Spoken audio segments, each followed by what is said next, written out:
So how you doing? I'm good, and how are you? Fantastic. I'm glad we were finally able to, manage to finally get this second podcast. So Exactly. let me start off. Actually, you know what? I'm not gonna even do I mean, usually I do the whole presentation, but since this is gonna be our second podcast, we'll just kind of start it, and then I'll put it in the title what number it is and all that because that's like boring information anyways. So how have you been? I'm pretty good so far. I have been really busy last year. Normally, sometimes you think during to the pandemic situation you're not doing anything, but I was just Right. literally super busy. How about you? Awesome. Yeah, same here. I mean, we didn't really get, I know you guys over there were just like on serious lockdown. The mayor here is not as crazy as most of the other states, like California and New York. And I mean, it's just those people, those states are just, they're like, I don't know what they're doing. They're going crazy. And so here in Florida, we got, I mean, obviously we were on lockdown for a little bit, for about a couple months, 3 months, two and a half, 3 months. And then, after things kind of started getting really crazy, he started understanding that, hey, if we start shutting down restaurants and we start shutting down these small businesses, they're all going to we're going to put them out of business. So there was a lot of requirements and a lot of restrictions that they were trying to put on these businesses, but they tried to be as relaxed about it as possible. Um, so I think that was a good decision. And because of that, actually, believe it or not, California, I don't know if you've heard about this, but because of how bad things are getting there, California and New York, people there are just like literally getting the fuck out of there. And they're like, you know what? We're going to Texas or Florida. So Totally. I think it's a good thing that I'm here in Florida. But the perfect thing is that we are just having the podcast now, and we can even chat literally in virtual components. That's pretty awesome. And thanks for having me again back on this, and to just catch Yeah. up is always good. Of course. Yeah, no, I'm so glad. I mean, I know that things were a little hectic and I wanted to kind of catch up with you before the end of the year, but I totally understand. I know how many things you got going on and same here. I mean, one of your questions, obviously the first question actually was how have you been keeping, or excuse me, that was my question. Your first question was, yeah, let me see, let's go through them. It was what had happened since the last time we spoke on my side. So let me kind of run that by you. Did you watch the video I sent you or you didn't get to watch it? Yeah, I watched the video, and it's Okay, pretty cool. amazing what you did. Awesome. Cool. Okay, cool. So we'll talk about that in a little bit.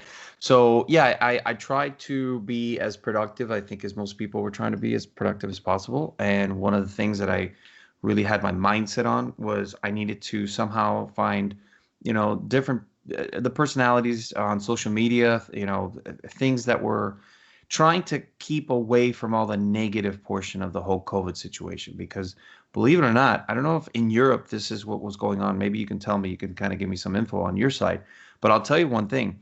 This past year, as far as automotive dealerships goes, they have had record sales from the past 10 years. They have never sold so many cars in comparison to this past year. Oh wow, okay. And it's a weird thing because you'd figure, wait a minute, people are dying of the most insane, this virus that took over the world, the financial, I mean, it's affected the financial portion of the entire world in and trying to plummet certain markets and it was going, I mean, it just brought down so many different things. How the hell can it be that these automotive dealerships were selling at record setting numbers? Well, that's a simple question or a simple answer. The most wealthy people on the face of the planet this past year got literally tenfold. They created tenfold of their wealth, which is crazy. Wow. Um, I'm sure you heard of like Jeff Bezos becoming the richest man in the world just a couple months ago, and then Elon Musk Yeah. somehow beat him, and a lot of crazy stuff. So obviously the wealthier got wealthier, and what did they go out at? What did they start doing? Well, they started to go out and buy cars, buy supercars. I would do the same if I had that budget. No, to be honest. I know. I wish we could have been part of that group, but Exactly. it's amazing. So I obviously have a lot of contacts in some of the biggest dealerships here in Florida, and I started reaching out to them, and they were telling me, I was asking them like, oh, what's going on at the dealer? Is it dead? They're like, what? Dead? What are you talking about? We can't fill up our inventory fast enough. And I'm like, what? So I had a couple conversations with these good friends of mine and contacts, and it was just crazy. Um, Including Prestige. Here, obviously, Prestige Imports is one of the biggest Lamborghini dealerships here in Florida and in Miami specifically.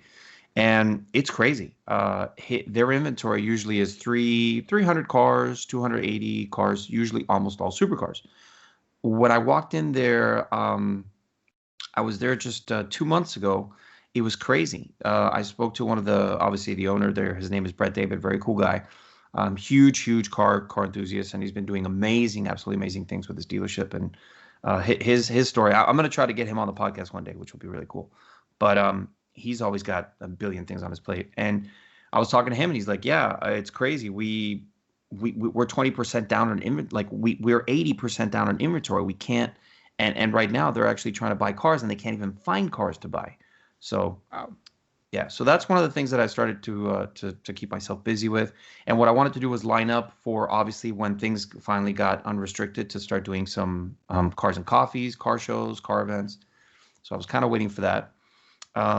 That in combination with the owner of John Zalingua, which is one of the owners of the biggest cars and coffee in all of West Palm Beach. He actually had to do a transition where they no longer wanted to do the place that he had, the location. They were not allowing, they didn't want to do the event anymore because of COVID, which is pretty ridiculous. So what ended up happening was that he transitioned, and there's a very famous track that used to be called Moroso Motorsports. Mm-hmm. It's now Palm Beach International Speedway. Mm-hmm. He actually did a deal, I guess, with them, and now all the events are going to be moved towards the racetrack. So that's actually a plus. Yeah.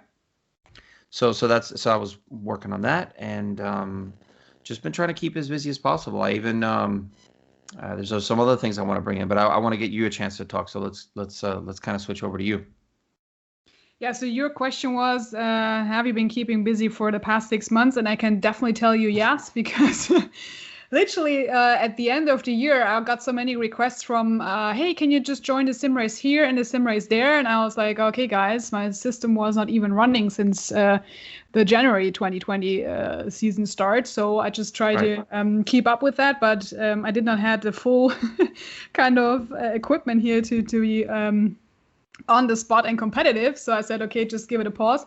And then, as you get many requests and people really wanting you to race, I just put myself into this and started to learn iRacing and try to make a race on ACC as well. So that was a kind of mixture, because I was just stuck busy in my sim after my work. So I literally didn't even left my room, because I was since March in the home office. And then you go from work to sim racing to just work out, to eat, to sleep. That's it. So I haven't seen many people. I've just worked my ass off, to be honest. That's hilarious. Yeah, and I had many commentator jobs, so I'm busy. Let me ask you a question, because last time we spoke, actually, you had told me that Germany was going back on lockdown, and you're probably going to be stuck at home for the next, I think it was like a total of a month or 2 months? It's a year. Well, not obviously from when it first started, but I'm saying when we last spoke, remember, I think you had told me that things were they're going to get worse, or they were just going to keep on. So it was a full year that you weren't out, but you were allowed to go outside. I mean, how was it over in Europe? Because I know it's a little bit different than here in the US. Yeah, so literally we were in the first phase, started last March, where we were told just to go home, and then they tried to open it up during the summer. I was in the office last year 20 times. That's it. I haven't seen any other people, mainly. And because the problem is they just, the numbers were quite good in the summer, but then it was clear that we have the second wave coming up. And it might be coming a third wave, to be honest, what I predict right now. I'm not a doctor, but from what you see and what everybody tells you, I mean, if you open it up right now and we have the mutants everywhere and not everybody is on vaccine, this is kind of a tricky stuff. But and this is why I said I don't have to go to the office if I don't see anybody, right? Because so many people are at home, and then I can sit at home myself, right? So doesn't matter if I see people virtually, then I can stay there and have more comfort in that sense. I don't have to wear a mask at my desk. And I mean, the canteen was partially closed and open again and closed. So this said I don't get even food and cannot walk outside. So this was really ridiculous. And I said, okay, I'll just stay at home. And I haven't really seen many places. Anybody. Yeah, really. This is the bad thing is people just go on vacation. And I'm like, Yeah. Okay, I've been in my hometown and this is my vacation for the year. I haven't moved out of Germany. I have moved to just 10 cities from where Hmm. three I know already, or every city I knew. And it was just more work related, and there is no vacation or Right. fun combined with that. So that was a kind of tricky thing. And it will continue because we don't go back to the office right now. We have only 30% allowance to be back, Right. and this will stay a bit. So, and how are things on the streets and like restaurants and just everyday life? Is it really, does it seem that is it weird to see so many like little people on the street, or is it kind of getting a little bit back to normal now? I mean, it was so quiet last year. We had no I know. planes. We Yeah, heard of course. birds. And this is the funny thing. Pigeons, they really inherited every space because it's so quiet. They're everywhere. Like I could kill these animals really literally, Right. but oh gosh. And then I mean, you had a good time because the air quality got really better, which you can really Right. feel. It was you had so many noise and the flowers were it was really nice in the summertime and I could go out cycling. But then they closed the restaurants again and they closed Yeah. all the shops. So we only are allowed to do groceries and this is open. We have gas stations open, doctors and all that stuff, but Right. restaurants are still closed. You can only do pickup, right? And this is Right. still since December and they try to open up some parts. We now at least can get our hair done in Wow. March. So Of yeah, course, for the females, it's like, oh my yeah. God, finally, it's Exactly. So this is kind of what happens here. No, this is really it's really tough, but I mean, what has to be done has to be done in order to prevent people from really getting sick. And the thing is, this is so getting weird. Normally, last year you would just heard nobody of your friends were involved in COVID, right? But now the circle of where people get infected are getting closer. So you hear from friends, "Oh, I got this already 2 times," and I was like, "What?" And right. right? It's not predictable at all. So that people really who normally are careful, they even get it. So then you Right. just like to tend to become more careful. I don't know. Well, I will give you a little personal experience I had where this is something different, and I find it very, very strange. So I was hanging out with a good friend of mine, my friend Thiago. He actually, me and him did a podcast on something completely different, firearms. He's a huge firearms. He's like you and me about cars with firearms. Um, and he's a really cool guy. It'd be really fantastic if maybe, I mean, hopefully when the things, when the borders open up, maybe you could take a trip here and we could all go to the racetrack and then we go shooting. Yes, It'd be a please. fantastic, I'm be in. fantastic. But so I was with him. He actually got stuck here he got stuck here literally like in the U.S. and he was here with his parents and my mom and his parents. I mean, we're all family. He's really like I look at him like a big brother that I never had, a brother from another mother. Mhm. And so we were having a good time. We were trying to make the most out of it. He also has a YouTube channel that he does all things with firearms, and I was helping him with that to kind of keep busy as well. Mhm. And so his parents, they got a little, well, his dad specifically got a little antsy, and he was like, "Oh, I gotta go back home." Because the thing is, with his dad is like, and they have a beautiful, amazing apartment here they have two apartments actually, at the yacht club, which is, I mean, it's an amazing place. It's a very luxury type of apartment. Obviously, the name of the yacht club, you can kind of understand what type of place it is. And he just got a little antsy. He was like, no, no, no, we got to go back to Brazil. And they were here for about I believe his parents were almost 6 months, 6.5 months. And imagine they were safe here. They weren't going out. His parents were being very cautious, just like more, other people's parents. Mhm. We were all in that portion of all. He had even sent me videos like when it first started of, I think it's one of those videos that went viral that was in Italy with these little kids that just could barely breathe. I mean, it was a very shocking, it was a very scary thing. I will say that in the beginning, it was like living the movie Outbreak, you know? Mhm. And that's something that's a little weird too. You have all these movies that have been put out that were trying to kind of give, I mean, not to get too conspiratorial, but you know how it is. Like there was a lot of movies that were trying to kind of put out this idea of an outbreak and all this stuff, and then you see it for real life, and it's a scary thing. So he was here, and we were doing a lot of videos on his channel and recording for that. And his parents, you're not gonna believe it, his parents went back to Brazil. Guess what happened? They got Got COVID. sick. Yeah. And he told them, he's like, don't go, don't go, don't go, whatever. It doesn't matter. So you're not gonna believe it. So me and him, he got to spend another 6 months here. Was almost here for a total of a year, and he doesn't have his papers, so he was only allowed a year, and then he had to go back. You're not going to believe this. This is where I have to start raising a little bit of questions for. He ended up getting COVID. I don't want to go into the how he got it COVID because he doesn't really understand it, or he kind of understands, but it's a long story. But he got COVID. Now I was with him. Okay, Mhm. literally. I mean, it's not like we were wearing masks inside inside of his apartment or anything like that. I was with him when he got it. He didn't know he had it until he started noticing that his taste and his nose, like Mhm. his ability to smell and his taste, started to really get bad. And he got a tiny little bit of a fever, but nothing crazy. You know, his blood sugar level and all that stuff was normal, and then he finally got tested, and he's like, dude, I hate to tell you this, but I got COVID. I'm like, what? And it was weird because I'm like, holy fuck, did I get COVID? But I didn't have any symptoms whatsoever. So it's weird because I was literally in a car with him. We were going to the range. The range was open for most of the time. And we were hanging out, and I didn't get COVID. So it's a very, there's obviously like different strands now. Now they're talking about a new strand that came from Europe, and it's going to start everything all over again. I don't know. There's a lot of fear mongering. I just think that obviously, yeah, we have to try to prevent the whole spreading of it as much as possible, as much as governments can reinforce and restrict or restrict. But the thing is that there was other countries like I think it was Switzerland that were doing the herd immunity. Yeah. I get it. They only have like 10 people in that country.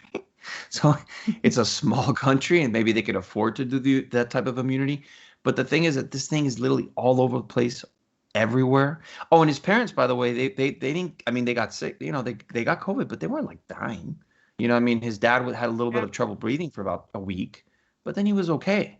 So, and it's one of those things. I get it. There's just it's changed the world. I think we're never gonna go back to normal or 100% normal. It might take years, but Mhm. at least we're all trying to deal with this as much as we can. So, Exactly. um, but that's great. I'm glad that you were kept busy, and I've been keeping busy, and I got a lot of other crazy stuff going on. And I don't want to say too much, but I will tell you this.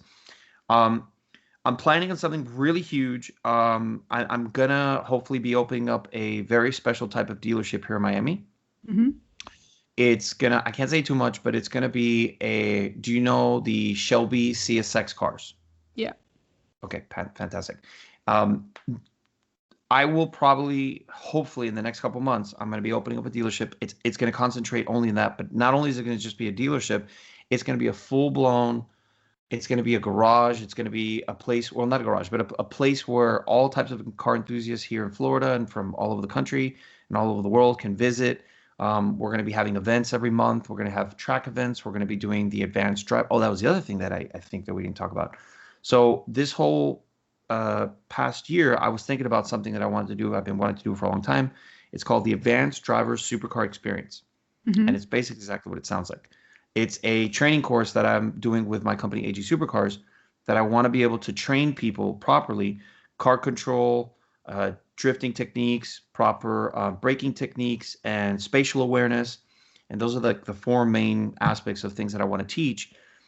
Because as you know, on the first podcast that we spoke about, there's way too many people out there that have daddy and mommy money. These kids that have these hypercars and supercars. They're Yeah. wrecking them Yeah. on a weekly basis, and it's just I'm so sick and tired of seeing it, and I just can't stand it anymore. So what I wanted to do with you was so with the dealership. Sorry, I'm like jumping around. So the dealership, it's going to be I'm basically going to incorporate the Shelby CSX cars into that program as well. So I'm going to be teaching that course with the Shelby CSX cars. It's going to be really amazing. Um, I also reached out to. Have you ever heard of the YouTube channel called Daily Driven Exotics? Yes, of course. Okay. Damien, yeah, Damien and his friends. So I actually reached out to them. I haven't gotten a response yet because it takes a little bit with them as how famous they are. But what I'm gonna be trying to do is I'm gonna invite them over to come here to Miami to do the course. Damien doesn't really need too much instruction. He's a good driver. You could tell, and he's actually done a similar thing up there. I think it was in Canada and California. He went to a place where they have an actual course, which is really amazing. And that's something that maybe we'll take the cars over there and do the course over there with the Shelby cars. Um, so I'm gonna invite him. I'm gonna invite all the types of big like social media influencers that are in the automotive world, like Shmi 150, which I actually reached out to as well. Mhm. He was here, by the way. He was here for about 3 weeks, just 2 weeks ago, which was really Cool. awesome. He was doing a whole bunch of amazing videos. Um, I'm gonna maybe be featured on VinWiki. I don't know yet. I have to reach out to them about the whole story that I told you about with the E36 M3. Yep. So that's gonna be pretty awesome. And so a lot of stuff going on. But what I want to do with you, I would love to invite you whenever the chance, when they open the borders. I'd love to have you come down and be part of the advanced drivers course as well, because I obviously would love to incorporate you into this all these amazing things. And obviously YouTube videos, like that's just the most important thing right now, is like starting to finally, get YouTube videos on both our channels, your channel, my channel. So Yeehaw! yeah. Can I move over to the States, please? I need a green card Please now. come on down. No. What did you call it? What did you call it? I need a green card now. Oh, green card. Okay, good. I thought you said kid card. I'm like, no. Don't ever call those CSX cars kid cars. That's like No. kryptonite. So there's a lot of stuff going on. I'm going to be in talks with the owner of the company that I can't say the name of the company, but the owner of the company, and he's actually here in Florida as well. So there's a lot of stuff going on. Oh, there's a show coming up now, April 17th. A good buddy of mine has a show called it's going to be the third annual show they're doing. It's called Wings, Wheels, and Fashion. I'm going to be doing that show with him, which is at the Executive Airport in Fort Lauderdale. So it's basically done at the airplane hangar. They open up the airplane hangar. Private jets, supercars, and fashion models. So amazing concept. Yeah. So it's pretty cool, and it's been running pretty good. This will be the third year, so we're gonna be doing that. I'd love for you to come here for that, but I don't think you'll probably make it, right? I don't think that orders April. I'm probably not allowed to just get out of the country. I mean, this is crazy. I mean, I'm just living in the wrong country. I just told you, right? So what are you talking about? Woman, you're in Germany, okay? Home of the Nürburgring. I don't have to tell you these things. Come on now.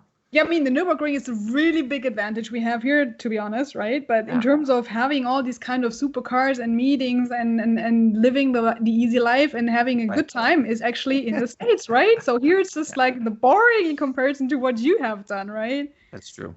For the people that are lucky enough to make it's it's one of those things. I think a lot of people, unfortunately, they have a little bit of resentment when they see people like, oh my God, these fucking assholes, they get to make fucking YouTube videos and they're making a fortune. It's like, yeah, but you're seeing the end result of a lot of years of hard work and, it takes a lot of hard work to do these things, especially podcasts and video editing. And it's just a bunch of stuff. It's 24/7 work. What you do, what I do, right? It's like that. Yeah, it is. I mean, it's, and not everybody, and people have to understand too, it's like, it looks really easy to get in front of the camera and start talking. And there's a lot of people that obviously now are doing that, vlogging and getting themselves on camera. But it's a different thing when you have to have all these numbers in your head, about all the specs of the cars and translating all that information while you're driving, concentrating on what you have to talk about. It looks easy, but for anybody that has done this, they'll tell you, especially you, when you get on camera, you really gotta be sharp. If you're not sharp, you're gonna look like an idiot. And people are not going to watch you. So it's not as easy as most people make it out to be. But the funny thing is that leads actually to our both second question is about sim racing, right? So when I normally race, and no matter if it's in sim racing or in a real car, I'm not a super talker, right? So I just focus on my driving and that's it. But last time I was invited to be on a really famous race, a 12 hours race with Lucas Luhr and all these kind of guys, really awesome. Professional drivers. And then we had a TeamSpeak channel open. So we were together with our team, but they're constantly talking, making fun and jokes and everything. I was driving. I was like, guys, shut up. I can't concentrate. But then in the middle of the race, it was actually entertaining, right? So normally nobody speaks to you. And then you have to really be focused on the driving and just listen to what they say and talk with them. So this was like double work. And if you then master this, then you can master it everywhere. Exactly. Yeah, so let's go into that because we're already 24 minutes in. So tell me about actually you asked me about sim racing plans. Listen, exactly. I met someone very special during COVID as well. I didn't know this, and it's in my own backyard, and I was like, how the fuck did I not know about this place? But it's a pretty new place. There's man, I don't have the guy's card. The guy's name is Anton. He owns an amazing simulator company. Racing simulator company, and he actually had there's a place called Park House 1. That's where they were. They're not anymore because they've actually moved now. They got their own building, and they're going to be in a place called Wynwood, which is really cool. I got to meet him, which was insane. My friend Thiago was the one that told me. I was like, oh, did you hear about this sim racing place? I'm like, what? What are you talking about? And he told me about where it was, and I'm like, dude, that's right next to Park House. So we went. Park House One is it's a huge Porsche. Like a Porsche enthusiast garage, and they actually had from that location where they're at now. They already moved. They had to kind of downgrade as well. But we'll leave that for another podcast. But the sim racing place is absolutely amazing. It's he's got like professional grade, like the type of simulators that they use, the Formula One race car drivers use to to have track time while they're not on the track. I mean, it's the full. You probably know even more. I should have learned the type of the name of the actual model. It's the one where it's a full blown like motion censored simulator that obviously has like 180-degree huge panoramic screens. And I think it has 20-something points of movement, I think it was, or 24 points of movement. It's like serious stuff. It's like full-blown professional racing simulators equipment. So, and he sells these kits. He's got different versions. He's got everything from 20,000 to all the way to like, I think it's like 150,000. It's ridiculous. So I told him, I said, listen, I'd love to be a part of this. I'd love to join. And they were doing competitions. Unfortunately, because of COVID, they've had to put the brakes on that. They've had to literally slam on the brakes on it. So he's going to tell me soon, they're going to be doing a launch at their new place. Him and his partner got a brand new facility. I went to the facility just a month ago. It was absolutely amazing. Huge building. And I was actually looking for a place to put the CSX cars into, the Shelby race cars into looking for a place for that. And he was actually offering me a small portion there, but it's not going to work out because one of the owners is actually going to use he made his own EV company, electric vehicle company. And I'm like, come on, seriously? Like an electric vehicles against like one of the most iconic race cars of all time? Seriously? Like, come on. But, business is business. So I wanted to ask you if by any chance, because I want to join them with what they're going to be doing, maybe me and you could start doing racing, like simulator racing, which would be awesome. Yeah, the thing is that, and I only saw that as a good training, to be honest, in the first place, and still it is for me. So I just train to be working on some parts of the Notschleife where I'm just literally a bit of, let's say, trying different corners, different speed exits, entries, every kind of that stuff. So this is pretty good for training. But it also was fun because we ramped up and had a ladies team running in special series. So that was also great to see that many ladies are coming into this sport right now and taking it seriously. So that was actually cool. And you just be noticed if you are in the scene that really professional racing drivers just ask me if sim racing drivers, right? So that I drive with them. I was like, guys, you do sim racing for 20 years and I'm like the newbie here, right? So you have to really a newbie. Yeah, you have to change your entire driving style because sim racing, you have another approach of driving in terms of the real racing world. And you always, if you come from real racing, you just have this kind of, oh, this is the budget thing you have in mind, right? Because you don't want to smash the car. And even if you're on the sim racing, you just always think like, oh, I can't go in this corner. No, this doesn't work, right? So you just be a bit more cautious. But you have to switch your mind. And this is really awesome that you can learn so much. And this world is coming together, right? So this is what I find good on that side because sim racing got a huge exposure. And luckily, it's seen as a training and it's seen as a professional kind of sport right now and not like just gaming because you have really pro drivers, even last year, who came from sim racing and they made it to the real race cars that quickly. So that was really like amazing to see that. Well, I want to ask you, what rig do you have? Actually, that's a real racing seat. It's the FIA 885 standard, which is out of I think it's out of a Subaru. So I just took that and we mounted it on a let's say frame. It's from Simatic, but you have different kind of frames you can mount this on. And I have just no triple screens. I have no widescreen or curved. I just have a normal TV screen, which is 43 sol. I don't know how inch. I don't know. Yeah, 40 inches.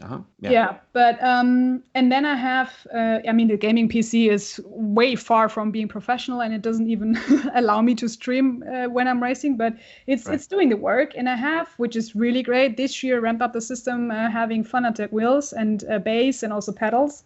that makes it a bit easier because you have a load cell and everything that makes braking better, and you have better turning points and a direct drive, which is amazing. So that even just got me into finding few seconds at least on the track, which was in previous times. It's amazing. That's huge. That's enormous. And now I'm just on that edge to drive in the simulator and to understand the differences between those, because I'm racing on iRacing, Assetto Corsa, and Assetto Corsa Competizione. The rest I've not used to, no race room or no R Factor 2 or whatever. It's in place, but yeah, these three are the big ones, as I would say, and it's just the difference is huge, but it makes fun. So, so while you were just finishing that sentence, I looked them up because I do want to give them credit. So it's called Allen Sports. That's the name of the company. Allen Sports. Allen, like ALLINS Sports, racing simulator. That's the company. You could probably look them up. They have an IG, obviously, and you could go ahead and check that out. And and your rig. What steering force feedback steering wheel do you have?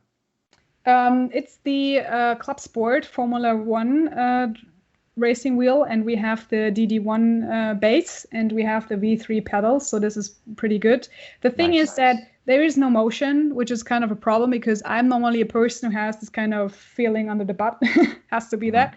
But you have to visualize everything, and this is what I try to focus on right now, to just be faster with steering and progressing. And this is really good to train on the static simulation, but I also like to have the motion ones. Of course, the motion simulation centers are all closed at this stage due to COVID, but when they open up, then this is good to have a mixture of both to train on. But yeah, from now, I just at least have it at home, which is kind of a bonus. Awesome. Yeah, the ones that they have, I believe, because it says right here on their page, it's 6 degrees of motion. So those are pretty serious. Those I know are, those are, I think, 40, 50 plus thousand. I think they're up there. Yeah. And it's funny. I did a little bit of sim racing, not with them, but I did it with another company that was dealing with sim racing products a couple, like 2 years ago. And I'll tell you something. Something was a little weird when I did the actual, and they had a really amazing rig. What I remember seeing, and the guys telling me, the owner, he was explaining to me that, this is coming from someone that also, like you, has raced on a racetrack for real. There's a big difference. They are getting very realistic. I think one of the most famous one is iRacing, right? iRacing is a huge one. Yeah, it's brought all over the place, and many people are racing this. Yeah. Right. What's the second one? What's like another one that would be right underneath them? Yeah, for what I would like is Assetto Corsa, because you have at least... Assetto Corsa, okay. Wow. But it depends if you ask people. Normally there are more people tending to have R Factor 2 or Race Room, which I think is not that big as Assetto Corsa, because this is what you can also play on the PlayStation if you want.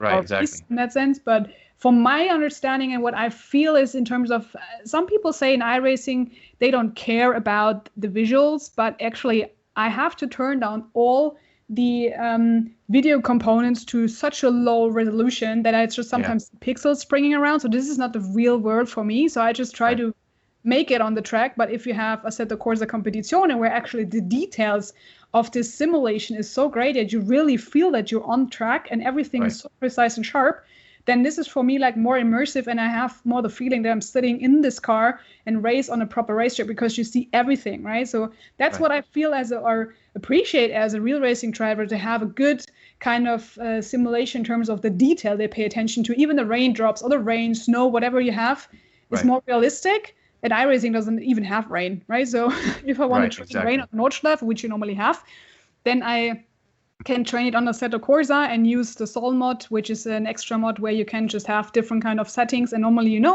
Nordschleife is pretty much in the snow or in the fog or in the rain. Right. So that's actually good to train on. Let me ask you, Laura, how far are you from the Nürburgring? The fastest time I've just made up to there is 1 hour 5, but I was really like... You were kicking ass. You were hauling ass. It's awesome. You're racing to the Nürburgring. It's awesome. Yeah. Okay, so not that far. Oh my God, I'm so jealous. We have to do a switch. You can come here to Miami and enjoy Miami. You come here. I'll show you all around here, all the amazing spots here, and then you go, okay, now we're gonna go to Germany. Let's go. Exactly. That's what we do. Let me tell you, it's I know how probably you've been to the States though, right? You've been here to Miami. Yeah. Or you've never been. States. Okay. Yeah. Okay, cool. But you've been specifically to Miami, right? I have been, of course, 2 times already. Okay, cool. Well, how long ago was that? I think that you told me on the last podcast. It was, I think it was 2009. Okay. It's a long Okay. time ago. Oh, so yeah, come now and I mean, 2009, that was 10 years ago. Downtown was like half of what it is now. It's crazy. It's grown a lot. Um, cool. Well, let's go. We are starting to strain off, and I tied on time. I don't want to take up that much of your time. So let's go to. So we just talked about sim racing, pretty much. We'll cover some more after, maybe more detailed stuff. But you had asked me which motorsport series you find most interesting. Well, that's a fantastic question. To me, let me tell you something. I am a huge Can-Am supporter. I wish I had the power, and maybe that's a goal of mine. I mean, it is. I know it's a goal of mine to try to somehow bring Can-Am back. I think that would be one of the most important things in the in motorsports world right now. I'll tell you why. Formula One, I think we talked a little bit about last time, is no longer and hasn't been as exciting as it was 10 years ago. V6 twin turbos are not exciting to listen to. They're not the screaming V10s that we all have yearned to come back. And you know what's funny? I don't know if you saw that post by, I think it was Alonso. He went out on a couple laps in the 2000 and it was like a 10-year-old Formula One Yeah. car that had the screaming V10. That shit exploded all over social media. There's a Yeah. reason for that. Yeah. We want Movies. those. Yes, exactly. We want to be able to. There's nothing like that screaming V10, those high revving V10s that just literally can shatter glass with the decibels that they put out. We want that back. Formula One, if you're listening to us, please stop. Stop with the bullshit. We don't want V6s. We don't care about V6s. That was one of the reasons why they had to actually bring back mechanical grip, because they were losing that amount of viewership. They're like, we have to do something to make this more exciting. And they finally at least brought that back. Okay, so they brought mechanical grip back. Okay, now fix the other problem. V10s, we want them back. Okay. I can't. So anyway, so for me, Can-Am. So to kind of, what's after Can-Am that is still available? Le Mans. I think Le Mans, let me say it correctly. Le Mans. Le Mans, I think, is one of the most exciting, still exhilarating race series of all time. I'll tell you that there's not that much politics that there is in Formula One, which I think is one of the things that's destroying Formula One, is the politics, the bullshit that's in there. There is still some politics, but it's not as bad as Formula One. And there's also what I really love about Le Mans, even though that most of the cars, yes, like GT3s, GT2s, LMP2s, the LMP1s, all the race cars that are in these race series, technically they are full-blown race cars. But the fact is that the iteration, the foundation of that car still came from a street legal race car, or excuse me, a street legal car. And I find that fascinating because it's one thing, I mean, not LMP2s and LMP2s, but GT3s, GT2s, Yeah. I mean, especially now, like with what Porsche's been doing with their GT3s and their GT2s and GT3 RS, GT2 RS, and I mean, the 48 Pista, all these cars, the Ferrari Challenge series, all these cars, these are still, I mean, it's like they're literally grabbing the street version of the car and they're turning it into a race car, not the other way around, which is pretty amazing. There are some cars that obviously are being turned from race cars into street cars, a little bit like Ford did with the new Ford GT. Yeah. But even that thing, as much as I love the design of that car, V6 twin turbo. It's not exciting. It's not exciting. It's not exciting. We want the fucking engines. Please give us real engines. So I can't. I get it. The technology has to move forward, and now I think we're starting to see a really scary time because we're starting to see the push. McLaren this past week, V6 twin turbo. Like, I mean, they're really starting to push, and I get it. It's not the manufacturers. It's the people that make the regulations, the governments. Yeah. I know you guys, Europe, I think it's by 2031, 32, they're trying to be completely carbon neutral. Like, I think you would know, but is it 2030, 2031, 32, I think? I don't even want to count, but this is too early to come to this place. And to be honest, and this is where we started last time, I would just still get me mad is this electric stuff, really. Yeah. This is the wrong way, in my opinion, because it's not carbon friendly at all if you have a diesel engine picking you up because your damn battery is out of power. Yep, that's right. Come on. And I don't know if you ever saw this. You probably did, but there's a lot of people that might have. And go YouTube it right now. I remember when Jeremy Clarkson made, they did a test with it was an E90 M3 and a Prius. And they showed, and you could Google, just put Top Gear, Prius, electric car, I'm trying to think, just put that, it should come up. And he explained how dirty, like people don't realize how dirty it is, like how nasty it is to actually make an electric. First of all, the nickel plated elements that need to come out of the ground. Exactly. It requires so much carbon dioxide that's being put into the air just to dig that element up and then to put it into the batteries. Right. It's, and I get it. Tesla has kind of pushed the technology to a much better standard, and that's great. And I have nothing against Elon. I think he's a fantastic, he's obviously a very brilliant guy, very smart guy, but he's a genius. But like you said, this is not the way. And if there's one thing that people are missing out on, the manufacturers, which they all know about it, and I don't know why they're not pushing this, but there is one guy that's doing it, and he's all of our heroes, and we're going to talk about that next. But all they have to do to make, all you have to make to make a more fuel efficient car, just make it weigh less. We did get into this 3,000, 3,500, 3,700 pound range, which is not bad. But let me tell you something. You make the cars weigh 2,000 pounds, which there is one manufacturer that's doing it now. I think most people will know what we're talking about. But that's all you need. You want to make a more fuel-efficient car, just make the car weigh less. It's as simple as that. And with carbon technology now being out for 30, 40 plus years, that it's gotten very, very, a lot less expensive than it used to be, it's totally doable. I mean, I get it. It's still very expensive. But it has come down to the range where you could make, I mean, there's companies now, there's a couple companies here in the US that are making full carbon bodied cars for muscle cars, which is really great. I saw the company, they were interviewed by Jay Leno, which was fantastic. I don't want to give them a plug yet because I haven't even contacted them, but I'd like to contact them and get them on the podcast. And so it's, I think we're starting to see this huge battle that nobody wants to see. And I really hope that we're going to win in the end. There's one thing that might keep electric cars from actually moving forward and taking over, and that's actually called, I don't know if you've heard of this, synthetic fuels. Yeah, exactly. Okay. I have a friend of mine, he's an engineer at Pacar, one of the biggest engineering firms here in the US. He just posted something on his Facebook, which I'll send to you, and maybe we could put it out on our Instagrams. It's an article talking about how synthetic fuel might be the actual savior of the gas-powered engine, of the internal combustion engine, which I hope that, and there's not enough research and even talked about. Nobody's even talking about it because of the push of electric. And yes, me and you and everybody that's out there that's listening to this, we need to keep internal combustion engines alive because there's so much tech out there that can help them become just as, if anything, better, because it would be cheaper. It'll be a cheaper way to do it.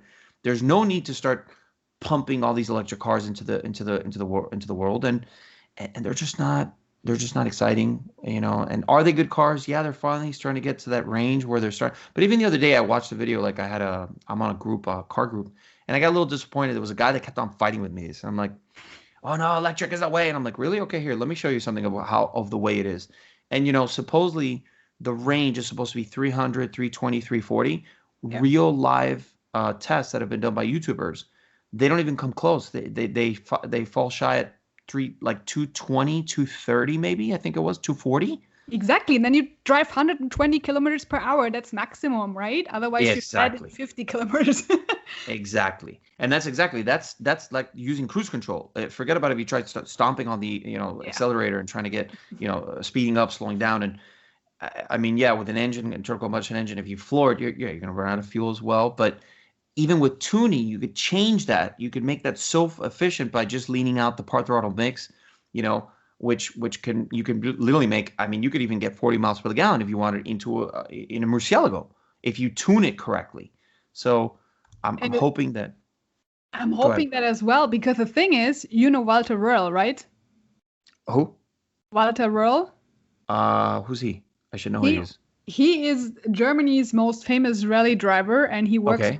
He worked for Porsche, works still there. He's 74, and he's famous for his really straight-on, punchy lines. And he just said, "I'm 74, and I don't have the time to spend waiting on the electric fueling station to wait for my electric car to be fully charged." So this is actually what it is about, right? You just use anyway fossil fuels to make this car even be produced, right, with the battery and all Yes. that stuff, and then you use up energy, which is electric power. And guess Right. what? This doesn't come from a windmill or from a water station or whatever. It comes from energy stations, right? So Right.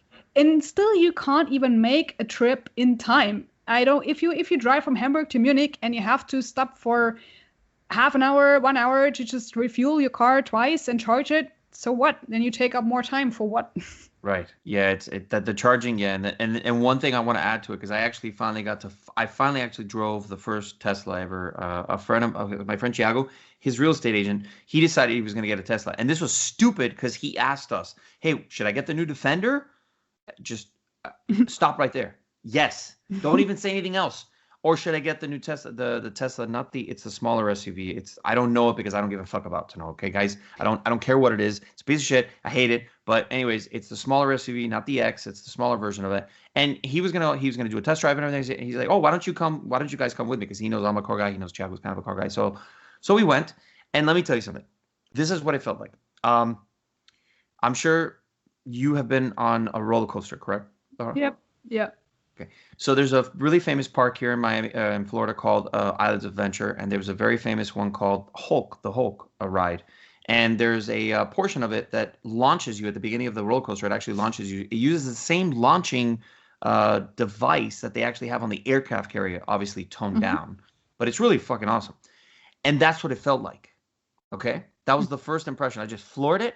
And okay, yeah, instant torque, instant power with absolutely no soul, no sound. It was the weirdest experience. I mean, that's what it was. It was a roller coaster. It was a roller coaster on the street. And I'm like, this is not, no, I'm not, this is not doing it for me. Like, this is weird. Now, the car itself, I will tell you, there's a lot of aspects of it that were really impressive. The interior acoustics, me being a drummer, I kind of picked up on this.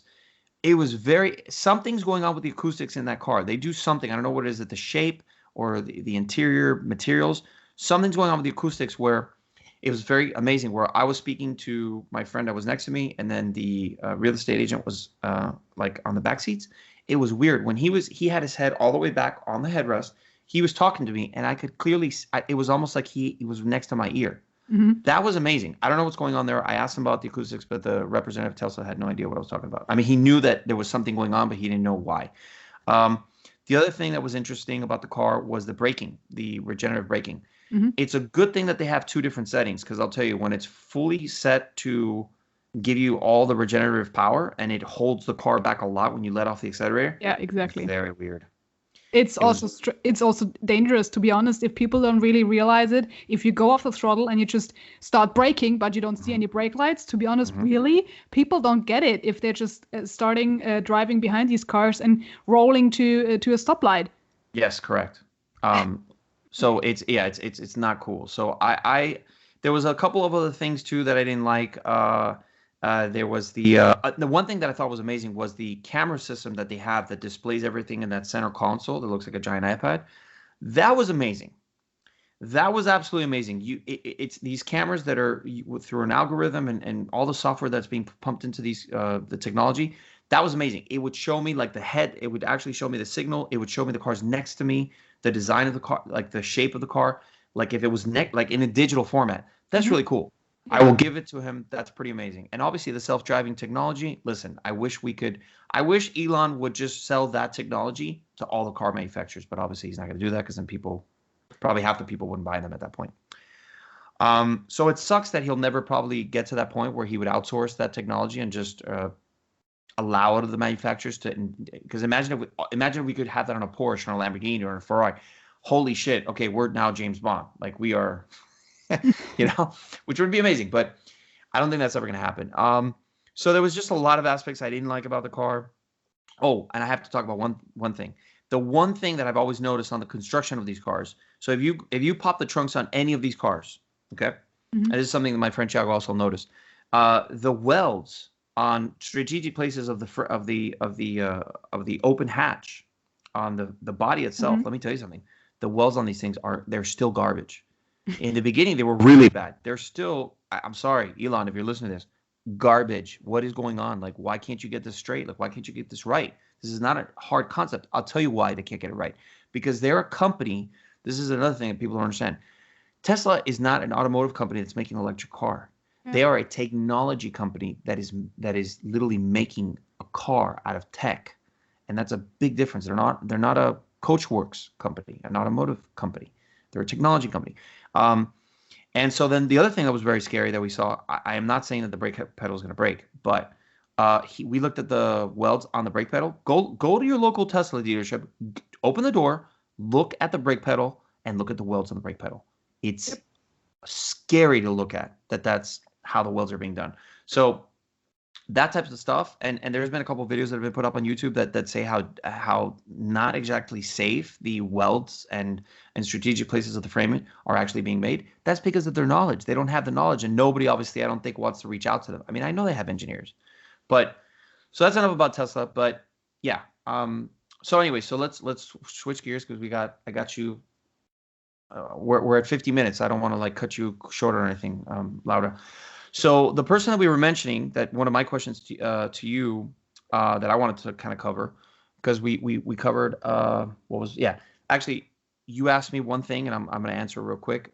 Next plans you have for 2021, we kind of went over that. All the stuff that we were planning, that I was planning this whole past year, that's kind of what's in the mix for this whole thing. I want to obviously grow my YouTube channel. I want to go ahead and network with you and have maybe you come over here and we could maybe start doing some YouTube videos with the advanced driver's course, the supercar experience. That'll be fucking awesome. So that's kind of what I have for 2021. I think there's a lot of other stuff coming down the line, but I don't want to talk about it yet because it's not all that solid. So one thing that we have to cover, and my question to you was, this was the question itself. We have to speak all about Gordon Murray's T50 and T50S. I'm sure you saw the launch, right? The thing is, I had to Google this morning. Yeah, because I'm not following that one. Oh my God. Yeah, I can tell you why. Because I'm not a fan of this car in its shape, to be honest. Really? Yeah. For me, this car, sorry to say, I mean, he might be a great designer, but I don't like it. You don't like it? That's okay. You have your opinion. What don't you like about it? Is it the front end? It's the front and the end, and it's actually the thing in the middle. I mean, it's great if you have fan design. The fan. It's horrible. I mean, sorry. In the rear, it looks like a Ferrari, and in the front, it looks like a Saleen Koenigsegg McLaren kind of whatever. And in the car is round. I just like edgy cars, so that's the point anyway. But the thing is, I would be kind of distracted if I'm sitting in a center console, and I mean, this car must be pretty insane to drive. No clarity about that, but then you have your feet of your passengers next to you, left and right. I mean, think about the smell, and really the distraction you have when you drive, when you're just wobbling their feet or doing crazy stuff and moving their way around. You be distracted as a driver because you have to focus on the street, and then you see people so close sitting to you. I mean, this is really where I feel, I don't know. So to be honest, I'm sorry, but I'm not a huge fan. No. Okay. Well, I'm on the other. I'm kind of. I'll tell you this. I will agree with you. When I saw the T50 with the launch, I had a little bit of what you're talking about. I looked at it, and you're kind of right. It does kind of look Saleen 7, a little bit of Koenigsegg in there. But in all defense to Gordon Murray, obviously, and the design, his design. Remember, there's a certain shape that these cars have to have in order for them to be perfectly aerodynamically sane. So it's hard to kind of trying to strain away. I'll tell you this. I think I'm looking at the picture of the T50S right now and the T50. The T50 it looks a little plain. You're right. But the simplicity of it is one of the things that he has always sought after. He loves simple, super simple designs. So I think that that's something that inherently was just going to come out when he was designing his car. It's supposed to kind of look simple. It's not supposed to look like this crazy, insane, radical, most insane, incarnation of the McLaren F1 that we've all been waiting for, which the T50 started to take a little bit of that shape. Looking at the picture right now, yes, it does. It looks pretty simple. The fan in the rear, the fan design, I know it looks it's something awkward to look at. It is a little awkward to when you see it. But when you understand the history of where that fan, the design of it actually came from, the fact that when they were racing it at Formula One, literally gave him an unfair advantage that he was deemed I mean, they were. I don't know if you know this, but the purpose of it, Laura, was that the fan, what it is it's basically a vacuum cleaner, as he claims it to be. Yeah.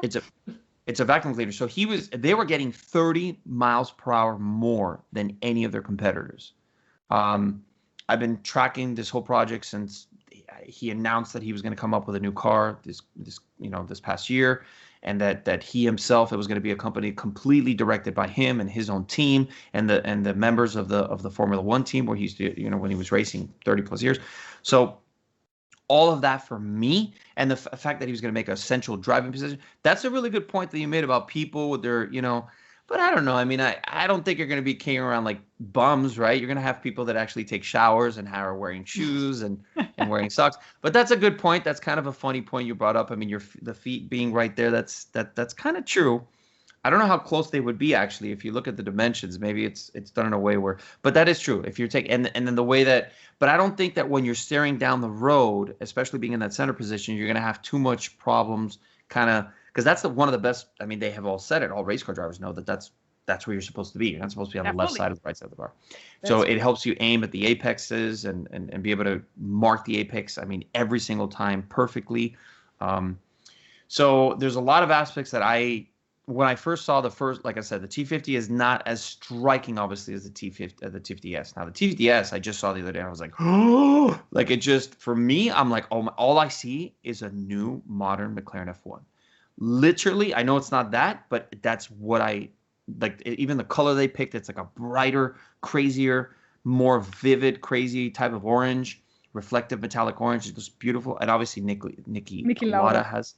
Yeah. He's got, I mean, branded on the car. I mean, it's just, and the fan, like the branded the logo for the fan car. Yeah. It's just what this thing is going. I'll tell you this. He's fighting for us, Laura, because listen, it's a 6-speed manual. And these are the 3 things it had to have. It had to have a central driving position. It had to be a 6-speed manual, and it had to have a V12. And it has all those, obviously made by Cosworth. The T50S has the 3.9 liter V12. That's going to rev to 12,100 RPMs. I mean, we're talking, and the most important part of the entire car, it had to weigh less than all the supercars and hypercars out there. And I don't know if you know this, but the T50S weighs 1,878 pounds. That is less than 2,000 pounds in a modern supercar. This is not even a supercar. This is hyper race car. Yeah, hyper race car for the street. Like, it's just, and this is going to annihilate everything. And I think that I love the fact that he is the one person on the face of the earth that is going to finally bring back real motoring, like real, visceral, a real driver's car. This will be the ultimate hypercar, supercar driver's car, of all time, I think.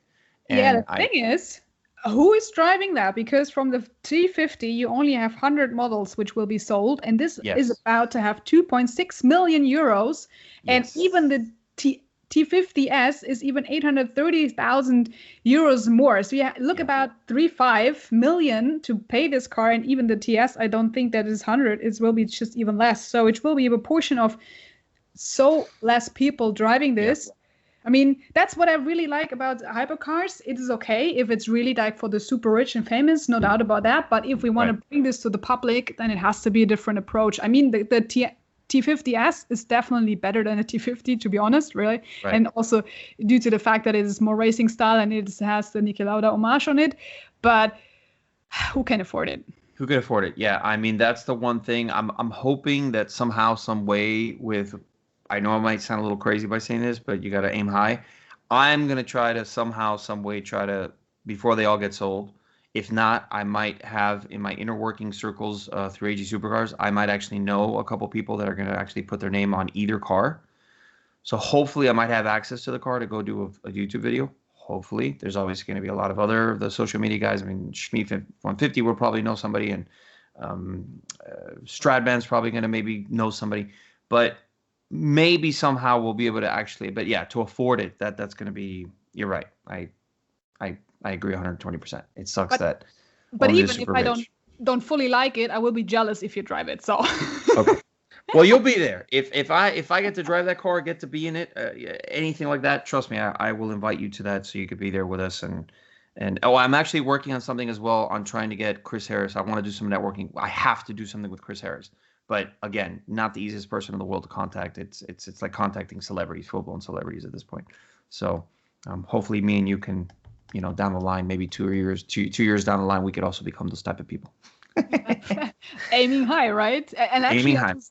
last year I started to play the lottery because I thought, oh, maybe now it's a good time. But of course, I spent 50 euros and didn't even earn a penny. So kind of hard, but whatever. We never give up. Well, I do hear you. I do hear you that it really does suck. But you have to understand. I mean, I know understand the engineering that goes behind this car. Definitely. The fact that this car is even being built. Yeah. I mean, the weight savings by itself is, I think, where a lot of the money by itself is going in, Yeah. This True. is not an easy feat. I love the fact that he's doing this. I'm going to tell you why. We might not be able to afford the 250 and 250S, but you know what this is going to do? It will push everybody else, all the manufacturers, including Porsche, Ferrari, Lamborghini. They're all going to want to get into, they're going to have to probably start, and we have seen with some of the models that they are finally starting to really try to get a 3,000 lower pound supercar out there that's actually attainable to the masses. So I'm hoping that that's going to be that's going to pave the way really to allow other manufacturers to go, you know what, we really have actually been missing, like we really haven't been on the ball. We've been kind of lazy. And you know what? Gordon Murray just fucking gave the middle finger to everybody, and we better respond, because if not, we're going to look really bad.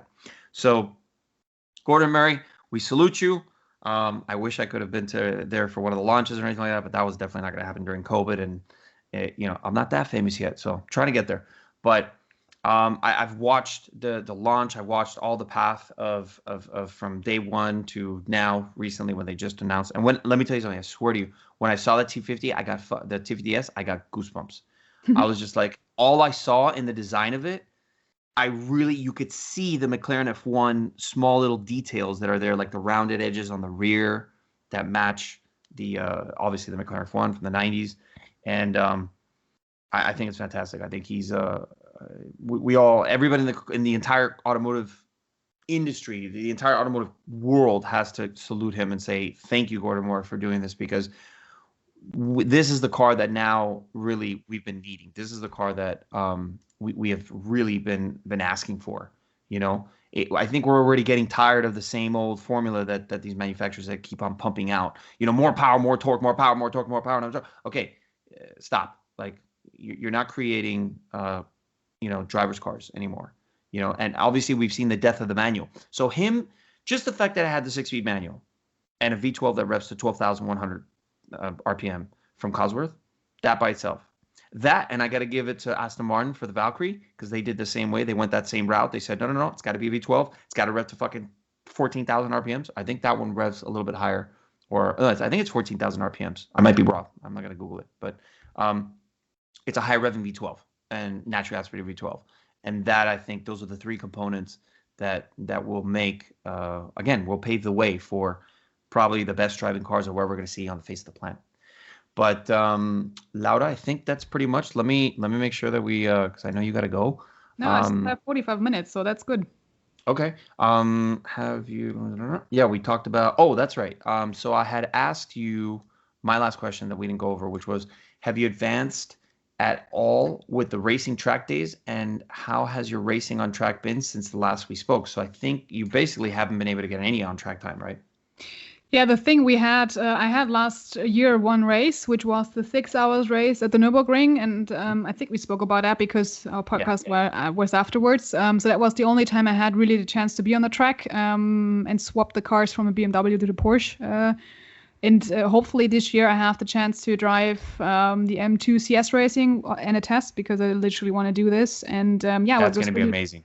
Yeah, I love that car. So that's awesome. What I'm looking for. And hopefully I have the chance to do 2 races. Let's see how that goes. I just need to get my money together because it's all financed by me. So we don't need to talk about sponsorship because nobody has budget. But anyway, I was really lucky to work last year because I actually wanted to drive the 24 hours race.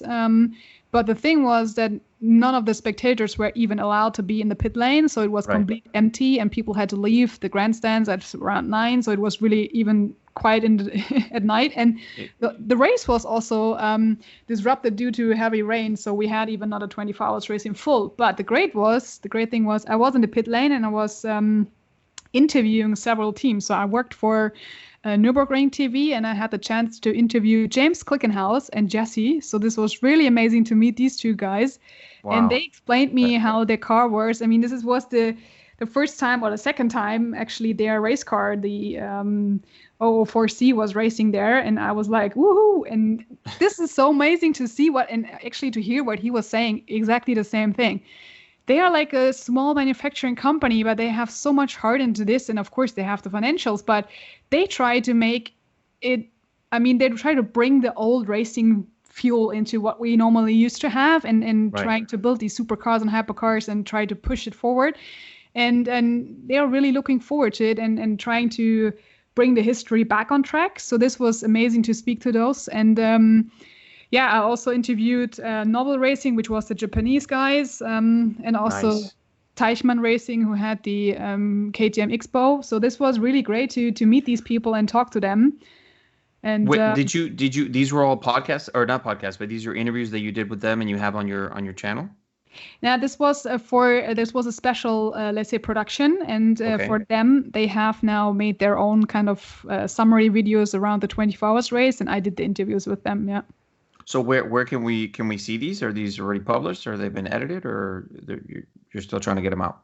No, we're not published on the Nürburgring TV channel, but they are on their own channels in YouTube. So probably, there will be summaries of the 24 hours race because it was a client-based wish to have these videos together. And also I was interviewing the girls only team because we have a girls only team where also the mechanics are female. And this was also fun because I knew them for several years now. And this is great to see and speak to people and being behind the camera or in front of the camera. So this is what I also really like. And the commentating is really what I'm trying to build up in parallel because I mean, I love to race, but to be honest, I mean, for the 24 hours race, you need 10,000, right? I don't have this. I need to have people supporting me to get on living this dream further. I try to save as much as I can for next year, but and hopefully then everybody is back on track. Right. But yeah, you need to have financial background to just go further with the 24 hours race. But for that, I just have my single races and just try to focus on the interview kind of scenery. Right. No, that's fantastic. That's amazing that you were able to do all of that. That's awesome. I didn't even know that. So that's great. Maybe you could send me the links and stuff and we could start putting them out there so I can, help you spread them out. Thank you. Especially for on the podcast, like for the description, we'll put them all in there so people could check all those, check those, but they're in German, right? No, some of productions are in English. Okay. So send me the English. Well, no, send me the German ones too, because but I'm just saying that way people can check out the English ones, because most of the people listening to this will not be, German speaking. Yeah. But hopefully we can get that audience up as well. Awesome. Well, we covered everything, which is fantastic. I'm gonna let you go because I know you got to go. I really want to, like I said, I really want to network with you. I really want to get to meet you. I really want to be able to do these driver films. That's one of my main goals, is to start doing these amazing driver films for all the manufacturers out there. I think we discussed the BMW films, which you were very familiar with, and this is something I want to do, but not just for BMW. I want to do one for Porsche. I want to do ones for Ferrari. But obviously that all takes a lot of planning, and I'm trying to get all the right people together. This is one of the things I wanted to reach out to Chris Harris about, which I know he'd be very excited about. So obviously I want you to be part of it. So let's keep on fighting for all that. I'm gonna keep on moving forward with everything, and hopefully the next time we have a podcast, maybe I'll have the dealership will be up and running with the CSX cars already in there, and we'll do a live one with video in the cars. It would be fucking awesome. That would be amazing. Yeah, just keep on pushing. Oh yeah, I'm pushing hard. Trust me. Cool, awesome, Lara. So let's and then you let me know whenever we can. I'll let you know, and then hopefully the next one we can do live with video, and then that we could be there around the cars. And if not, what we'll do is I'd love to do one with you, maybe a short one, like a 10-minute or a 15-minute video on an IG. at the April 17th show, which will be a really amazing show. And I definitely want to go live on IG with that and do a couple videos for YouTube and all that. So I'd love to just Perfect. maybe Yeah. call you in. And then, around actually, that one, that's going to be a little bit hard because it's going to be, you're going to have to stay up for that one because it's going to be from 6 p.m. to 10 p.m. So that'll be like the middle of the night, I think, for you, right? Yeah, exactly. If it's 10 p.m., then it's 4 in the morning. Okay. I don't look great on video.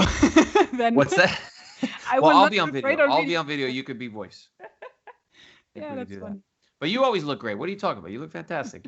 All your pictures are always great. And, some of your pictures were getting a little, like I mentioned in your Instagram, I was like, oh, this is getting a little more personal. I see what's going on here. No racetrack days. Like it was nice. That's a tricky thing. I mean, what should I do, right? So no, of course not. It was great to see you. You like just you, not like not Lauda the race car driver, but Lauda the person. Exactly. So, very nice. Awesome. Okay, Lauda. So we'll let you go. And we'll keep in contact, and I will keep you updated. If you can send me those links by whatever, WhatsApp or whatever, so I have them. So when I write up the full description, we'll have that there. Mm-hmm. Perfect. Thank you so much for your time and for inviting me again. Yeah. Likewise. Perfect. Okay. Thank you so much. Stay safe. Thanks. It was great. You too. Bye.